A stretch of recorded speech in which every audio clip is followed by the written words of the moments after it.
pero todavía ahí no es suficiente.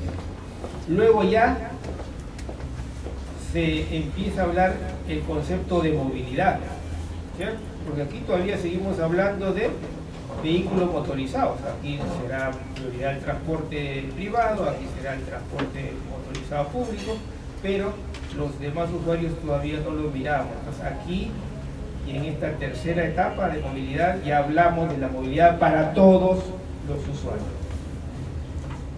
Y bueno, ahora estamos tratando de ingresar a esta cuarta etapa, donde ya ponemos el énfasis no solo en la movilidad como movilidad, sino dentro de la movilidad sostenible, ¿cierto? Ya no solamente es la movilidad de todos los usuarios, sino la accesibilidad universal que debe tener todos los habitantes del país. En el primer caso importaba esto, nada más. Ajá, aquí hay congestión, ¿qué hago? ¿Qué cosas me enseñan a mí como profesional para paliar estos niveles de congestión? En la segunda etapa que veíamos decíamos, ajá, pero la mayor cantidad de gente no se mueve en esos autos que veíamos antes, se mueve en transporte público. Entonces se empezaron a construir estos corredores exclusivos, carriles segregados. Los paraderos ya tienen otro tipo de características, ¿no? Hay terminales, estaciones de transferencia.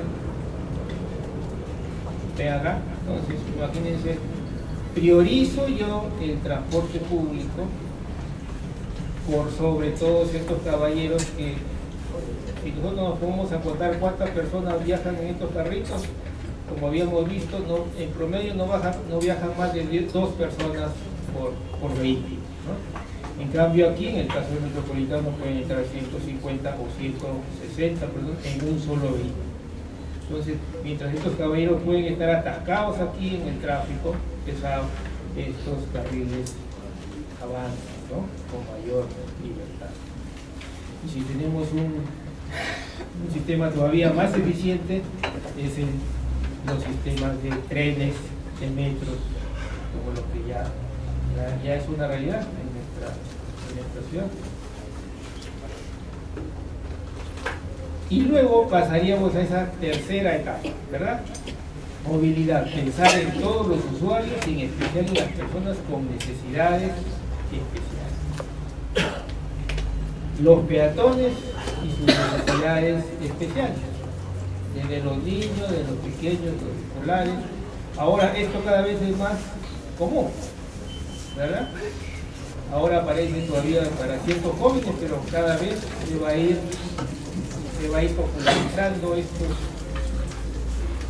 pequeños aparatitos de movilidad. Ahora ya están apareciendo motorcitos y cositas por eso. Los peatones y sus necesidades especiales. Madres con coches, esto es todo un asunto.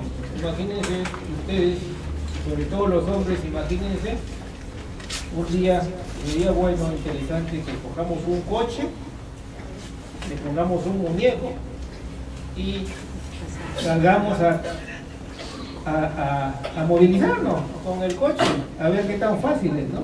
¿Cómo hacemos para subir al micro? ¿Cómo hacemos para cruzar una calle sin rampa peatonal? En una zona donde no tengo semáforo para peatones. O sea, ponerse, como decíamos al principio, en los zapatos de, por ejemplo, las madres que movilizan a sus hijos, ¿no? O cada vez los viajes interurbanos son más frecuentes. Ustedes bien saben que hay muchísima gente que viene, por ejemplo, de Chincha, de Cañete, de Ica, de Huacho. Todos los días viene a Lima y a Callao a trabajar y a estudiar, ¿no? Todos los días. O vienen el fin de semana y vienen con su pequeña maletita, ¿cierto? Entonces, no todos los sistemas de transporte público están preparados para ese tipo de necesidades, ¿no? Ni qué decir de las personas con discapacidad como nosotros. Aquí tenemos una persona invidente con su perro, ¿no? Acá tenemos otra persona más.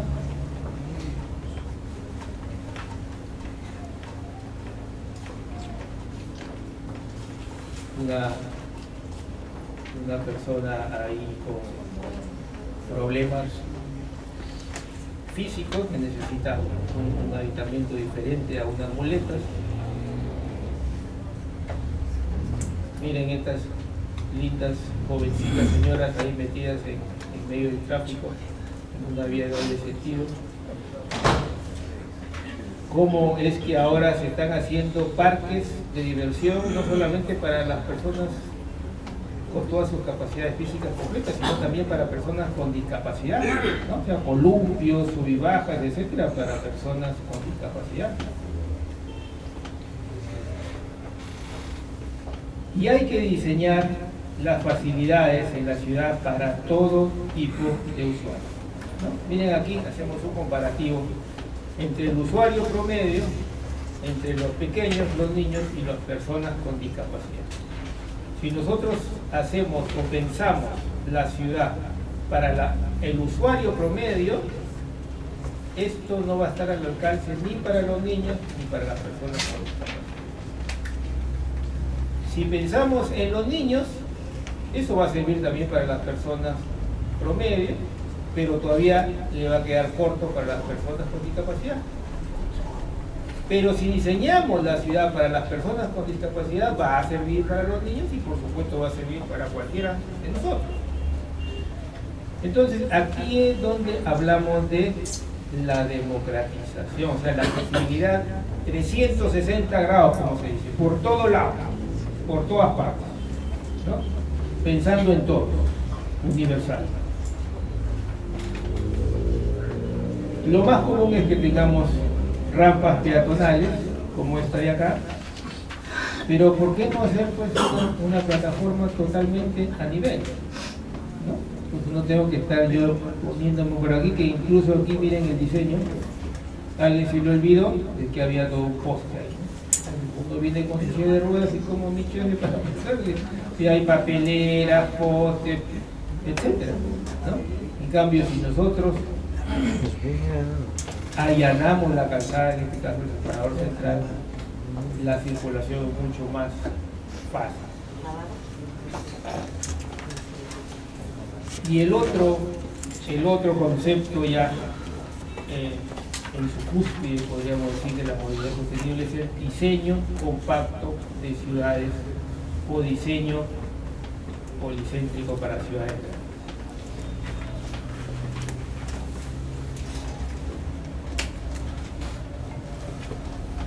Esto viene a ser centralidades, como grandes conos, por decirlo así, ¿no? Donde la gente vive, trabaja, se divierte.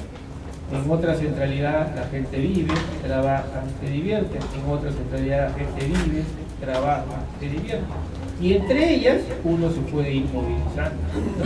Pero no es que aquí todos vivan, acá otros trabajen y acá otros se divierten, porque si no necesitamos trasladarnos mucho más tiempo de desplazamiento, sino que todo se hace, o casi todo, ¿no? Digamos, a distancias en bicicleta o a pie, ¿no? Entonces así dependeríamos menos de los vehículos motorizados.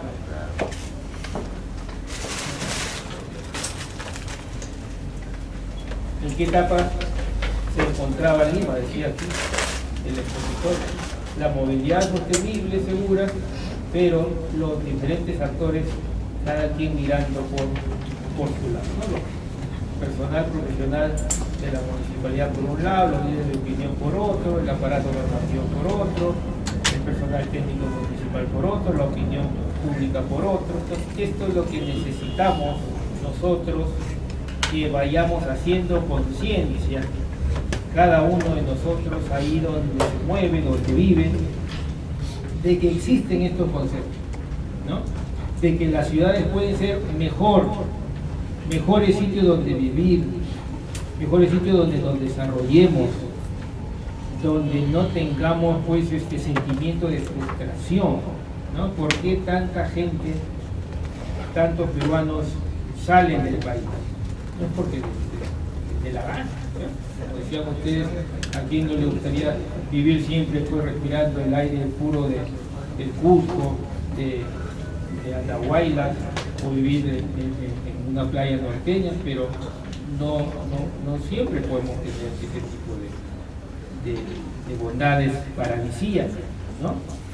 Entonces, sí podemos tener ciudades mucho más amigables para nosotros, para nuestros hijos, para nuestros nietos. Y ahí es donde tenemos que ir metiéndole el granito de arena. Aquí tenemos las pirámides que nosotros veíamos al principio, solamente que aquí están vistas en el sentido contrario, ¿no? ¿En qué sentido?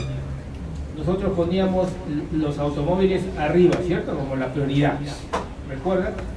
Aquí, en lo que se le llama el tradicional, se le pone aquí porque digamos que es la base más amplia.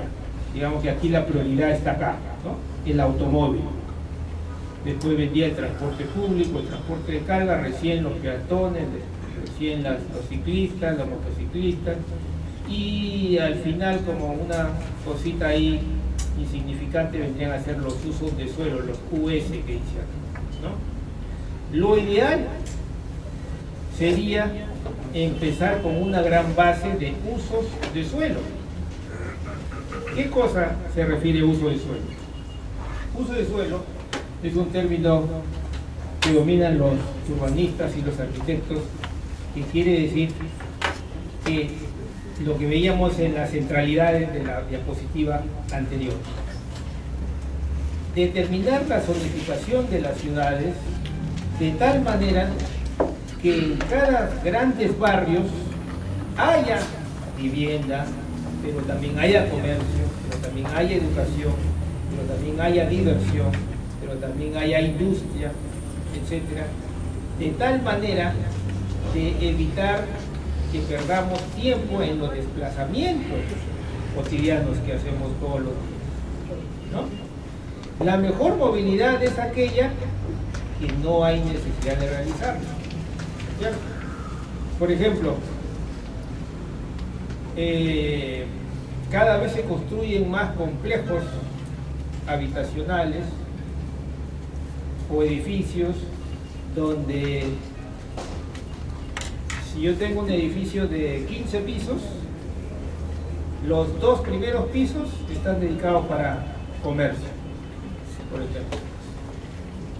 Del tercero al 10º piso pueden ser oficinas, y del 10º al 15º o al 20º viviendas, ¿no? Entonces habrá gente que pueda tener la posibilidad de vivir ahí, de repente trabajar ahí, si es un profesional independiente en una de esas oficinas, y tiene comercio en las primeras niveles de la edificación, como para hacer las compras rutinarias, digamos, no especializadas. Por lo tanto, esa persona, ¿cuánto tendría que gastar el tiempo y el dinero para desplazarse, para ir a trabajar, para ir a comprar víveres? Nada, porque todo estaría en el mismo edificio. Un ejemplo extremo, por decirlo así. Pero la idea es que, claro, no es que todo esté en un solo edificio, sino que todo esté en un barrio, ¿no? Por lo tanto, si los desplazamientos se tendrían que minimizar, yo podría priorizar vías peatonales, porque lo que la gente va a hacer es movilizarse a pie, porque todo va a estar, como se decía antes, a tiro de piedra, o sea, cercano, ¿no?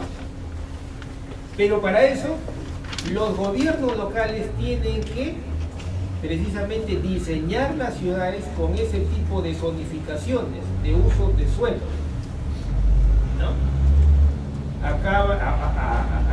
En estos días está terminándose el plan de desarrollo urbano del Cercado de Lima, solo del Cercado de Lima, porque se está haciendo otro plan metropolitano de Lima y Callao, todo lo que sea. Pero hay uno específico del Cercado de Lima. Por ejemplo, ahí en ese plan se está proponiendo que toda la zona, llamémosle zona oeste del Cercado, que viene a ser desde Alfonso Ugarte hacia acá, hacia el Callao, ¿no? Es decir, por donde pasan las avenidas Argentina, Colonial, etcétera, hasta Universitaria. Toda esa zona se ha caracterizado siempre porque han habido industrias, por ejemplo, ¿no? Es una zona no precisamente en auge urbano, sino más bien de decadencia urbana. Este plan del Cercado de Lima está proponiendo que toda esa zona, las Malvinas y toda esa parte oeste del Cercado, tenga una regeneración en cuanto a una zonificación que propicie que haya conjuntos residenciales para viviendas, por ejemplo, ¿no?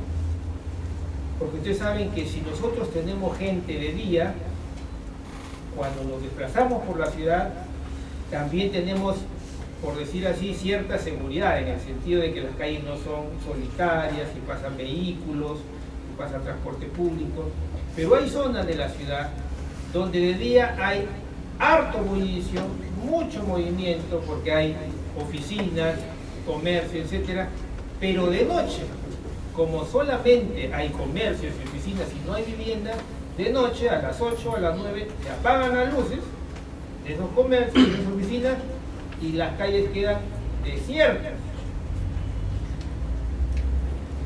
Por ejemplo, imagínense ustedes la zona financiera de San Isidro, Rivera Navarrete, Begonia, de día mucho movimiento, ¿cierto? Pero después de las 8 de la noche, ni vayan por ahí porque no hay ni un alma, o sea, todo es oscuro. Y es el mismísimo San Isidro, ¿no? Entonces no da ganas de pasear por una calle desierta, oscura, por más que esté en el distrito de San Isidro, ¿no?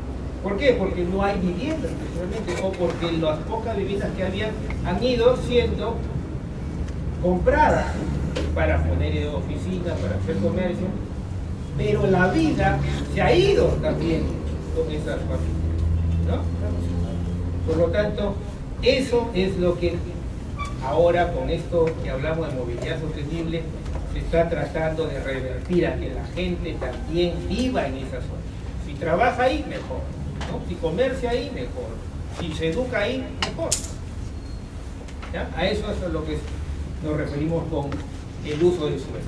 En este caso, primero habría que modificar o adecuar todos los usos del suelo, luego ya vendría toda la prioridad para los peatones, los ciclistas, para el transporte público, el transporte de carga, las motocicletas y los autos como última prioridad. En este gráfico vemos cómo ha ido evolucionando el parque automotor, en el caso de Lima y Callao. Miren, en el año 2000, la venta de autos nuevos era nada. O sea, 20.000 vehículos se vendían por año. Sin embargo, ya 2009, 2010, 2011, 2012, 2013 ya estamos vendiendo aproximadamente 160.000, 170.000 vehículos nuevos, ¿no? Cada año en Lima y Callao. Este incremento importantísimo todavía sigue siendo corto. O sea, cualquier ciudad latinoamericana, para no irnos fuera del continente, cualquier ciudad vende más autos nuevos que Lima. ¿Sí? Entonces tampoco es que nos escandalicemos y digamos, wow, cuánta cantidad de autos, cuánta cantidad de plata hay, todavía no estamos en esos niveles, pero si ustedes ven esta curva es totalmente ascendente, ¿no? Y por lo tanto, por más desaceleración económica como la que se está hablando, de todas maneras esta curva va a seguir subiendo en los próximos años.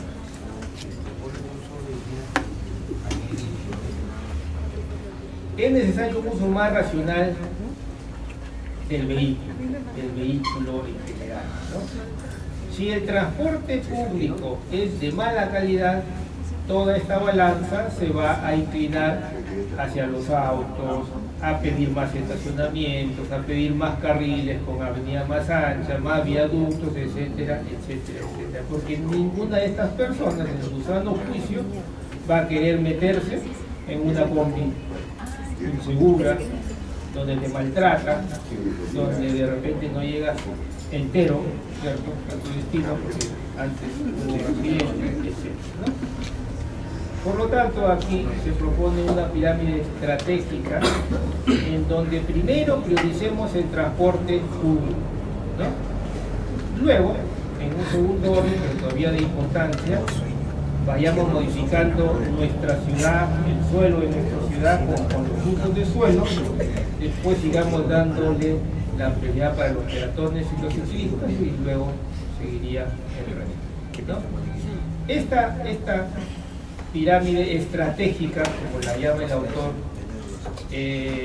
tiene bastante sentido desde que nosotros sabemos que la gran cantidad, no solamente de limeños y chalacos, sino del Perú en general, de peruanos, nos movilizamos en transporte público. Por lo tanto, ahí donde debe estar la puntería, ¿cierto? O sea, mejorar la accesibilidad para que nuestros desplazamientos cotidianos que realizamos en transporte público sean de mejor calidad, ¿no?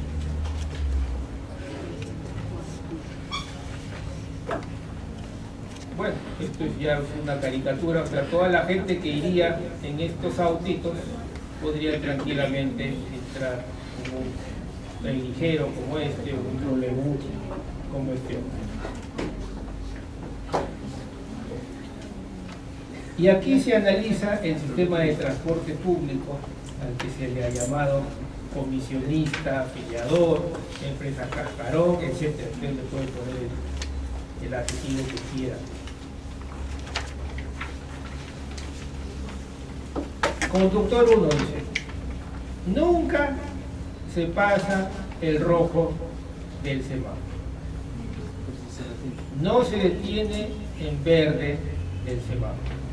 No cierra a otros conductores para ganarle los pasajeros. No excede la velocidad, no trabaja más de 8, o sea, ideal, ¿no? Este vendría a ser pues, un conductor del metropolitano, por ejemplo. El conductor 2 se pasa el rojo del semáforo si le conviene. Se detiene en el verde del semáforo para esperar pasajeros. O sea, hace todo lo contrario, ¿no? En el verde que debiera avanzar, se detiene si es que va vacío. En el rojo, donde se debiera detener, pues se pasa si es que está apurado, ¿no? Cierra a otros conductores para darle a los pasajeros, excede la velocidad si es necesario y por supuesto trabaja, se rompe el lomo, porque si ese señor, como no tiene seguro, no tiene ninguna estabilidad, no tiene ninguna ley laboral, el día que no sale a trabajar, ese día ni él ni su familia no come, ¿no? Lamentablemente este es el sistema que todavía tenemos en nuestra ciudad, no solamente en Lima y Callao, sino en todas las ciudades del país.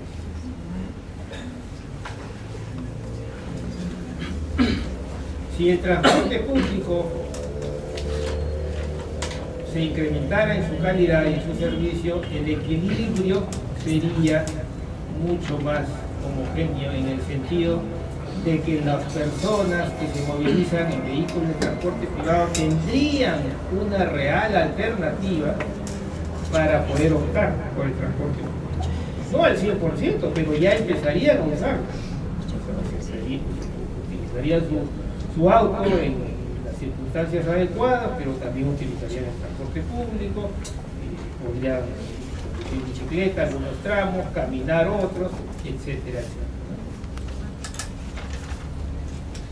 Y aquí se hace un comparativo entre la seguridad en los sistemas BRT, comparando el caso de Metropolitano con el metro en Cali, en Colombia, y Metrovía en Guayaquil. En este caso, el Metropolitano mueve 167 millones de pasajeros por año, más que el metro de Cali, que mueve 150, y muchísimo más que el Metrovía de Guayaquil, que mueve menos de 10 millones de pasajeros por año. Cantidad de muertos en accidentes de tránsito. En el 2011 en Metropolitano hubo uno, en el 2012 hubo uno, en el 2013 hubo 3. En el metro de Cali hubieron 5 en el 2011, 5 en el 2012 y 6 en el 2013. En Metrovía de Guayaquil, 1. En general, todos tienen niveles de accidentalidad bastante bajos, ¿cierto? Si lo comparamos con cualquier otra vía de transporte convencional, ¿no? ¿Por qué? Porque ya es un sistema regulado. Un sistema aquí es imposible, pues, que en la Metrovía de Guayaquil haya, pues, el correteo entre los choferes, o que estén diciendo, pues, óvalo, ¿no? Etcétera, etcétera. Imposible, ¿cierto? Ningún chofer de Metropolitano usted va a verlo, pues, que esté diciendo China o cosas por el estilo, ¿no? Ni hablan siquiera. Y bueno, cambiar el sistema de transporte público, aquí lamentablemente un accidente, causas, N causas, ustedes la saben mejor, fallas mecánicas, correteo, cansancio del conductor, peatón que se atravesó, etcétera, ¿no? La idea es ir cambiando a sistemas tanto sobre ruedas como los buses como BRTA, las vías peatonales o los sistemas eléctricos como los tranvías, los trenes ligeros, etcétera. Esta es una estación del terminal parecida a las que tenemos aquí para el Metropolitano, pero este es el Transmilenio en Bogotá, donde llegan las rutas alimentadoras, aquí también llegan los buses troncales del Transmilenio, y aquí se hacen las transferencias para ir cada uno a su destino.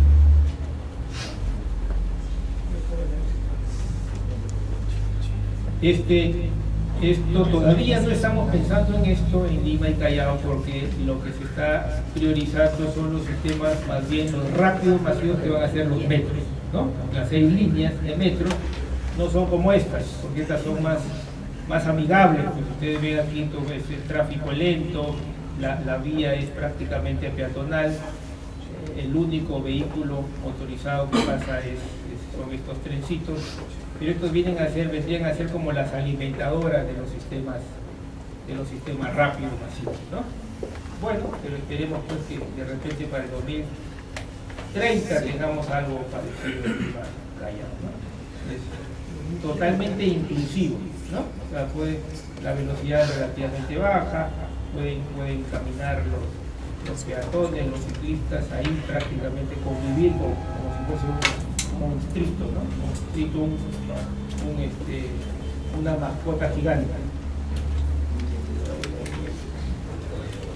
¿Ven? Y van a nivel, no necesitan viaductos, no necesitan puentes, túneles, tranquilamente comparten la vía, por supuesto con facilidad. En este caso, este tren ligero no necesita, como los otros autos, darse la vuelta a la rotonda, sino que tiene la prioridad mediante semáforos con prioridad semafórica.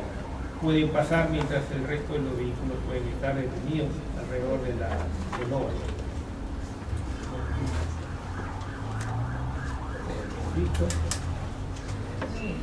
Y este es el otro sistema, que donde hay mallas de transporte masivo moderno, existen este sistema que se llama el Park and Ride, ¿no?